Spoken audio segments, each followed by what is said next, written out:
வணக்கம். 2024 செப்டம்பர் 21 சனிக்கிழமை அதிகாலை நிலவர ஒரு நிமிட ஆய்வறிக்கை. அதிகாரப்பூர்வ வானிலை அறிக்கைக்கு இந்திய வானிலை ஆராய்ச்சித்துறை அறிக்கையை பார்க்கவும். ஆந்திர பிரதேசம் முதல் அந்தமான் வரை இடைப்பட்ட வளிமண்டலத்தில் காற்று சுழற்சி தாழ்வு சுழற்சி உருவானது. கீழடுக்கு சுழற்சியாக உருவாகி இருக்கக்கூடிய இந்த நிகழ்வு படிப்படியாக தாழ்வு நிலை தாழ்வு பகுதியாகி ஆந்திராவின் மத்திய கரை அல்லது வடக்கு கரையை வரக்கூடிய 24-25 தேதிகளிலே கடக்கும் என்று எதிர்பார்க்கப்படுகிறது. இதன் காரணமாக வடகடலோரத்தில் இன்றைக்கு சென்னை செங்கல்பட்டு மாவட்டத்தில் மழை பொழிவு. இந்த மழை பொழிவு வரக்கூடிய நாட்களிலே வட கடலோர மாவட்டங்கள் மற்றும் வட உள் மாவட்டங்களிலே படிப்படியாக பரவலாகும்.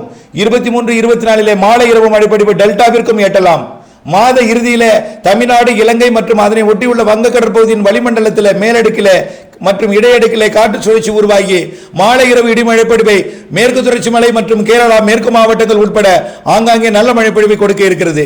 விரிவான அறிக்கையை பார்த்து பயன்பெறுக.